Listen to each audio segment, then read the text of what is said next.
واعتصموا بحبل اللہ جمیعا ولا تفرقوا، کہ اللہ کی رسی کو مضبوطی سے پکڑو، مضبوطی سے تھامو، تفرقہ بازی نہ کرو۔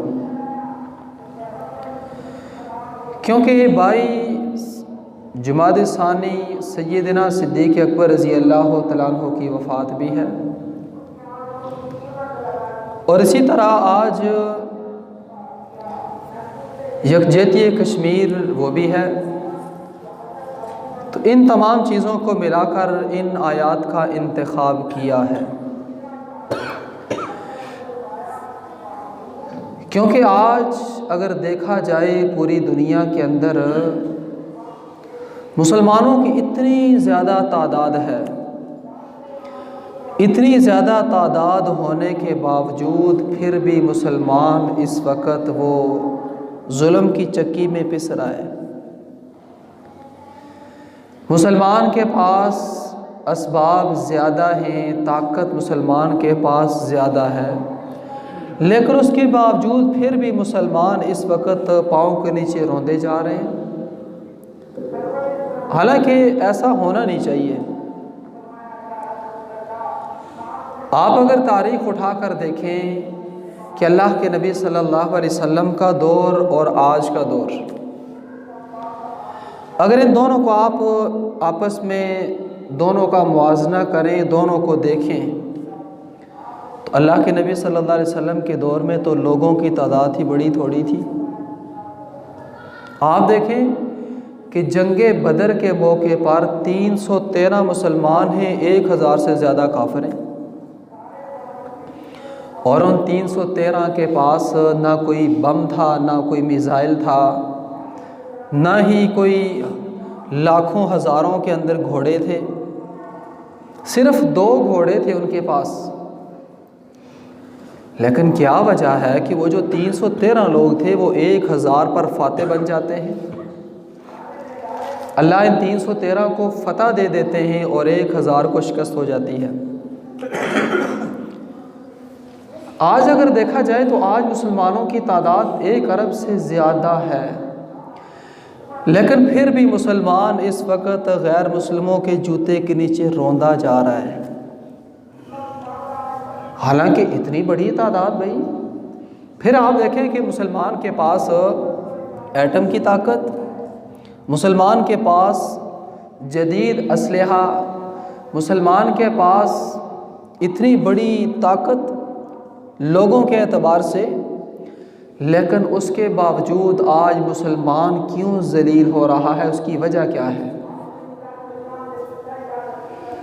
آج دیکھیں کہ پوری دنیا کے اندر مسلمان کی کوئی قدر و منزلت نہیں ہے، مسلمان کو کوئی کچھ سمجھ نہیں رہا، اور مسلمان اس وقت ایسا ہو گیا ہے کافروں کی نظر کے اندر کہ صرف ایک ٹشو پیپر کی حیثیت اس کی ہو گئی ہے، حالانکہ مسلمان کا یہ مقام تو نہیں تھا نا بھائی۔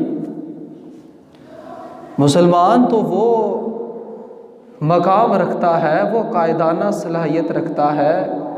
اللہ نے جو مقام مسلمان کو دیا ہے وہ تو ساری دنیا کے کافر مل جائیں، تمام کافر ایک طرف، ایک مسلمان ایک طرف، پھر بھی برابر نہیں۔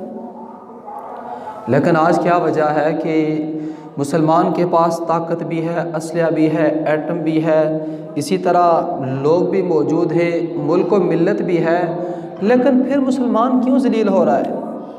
اس کی کیا وجہ ہے؟ اس کی جو بنیادی وجہ، سب سے پہلی وجہ تو یہ ہے کہ آج کا مسلمان حقیقی معنوں کے اندر ایمان کے جو تمام تقاضے اس کے اندر ہونے چاہیے تھے آج وہ نہیں ہیں۔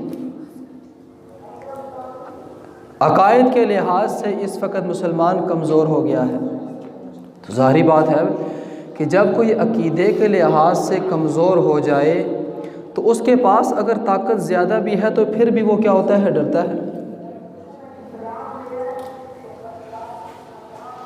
اور آج ایسا ہی ہو رہا ہے۔ اور دوسرے نمبر پر جو سب سے بنیادی چیز ہے وہ مسلمانوں کی آپس میں لڑائی ہے۔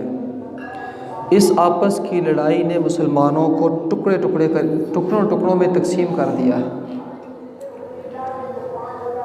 اور جب تک یہ آپس کی لڑائی مسلمان کی چلتی رہے گی اس وقت تک مسلمان کا یہی حال رہنا ہے۔ آپ رسول اکرم صلی اللہ علیہ وسلم کے دور میں دیکھیں کہ اللہ کے نبی صلی اللہ علیہ وسلم کے پاس حبشہ سے بلال آ رہا ہے، روم سے سلمان آ رہا ہے، روم سے سلمان فارسی، روم سے صہیب رومی آ رہا ہے، اور اسی طرح باقی دوسرے علاقوں سے فارس سے سلمان فارسی آ رہا ہے۔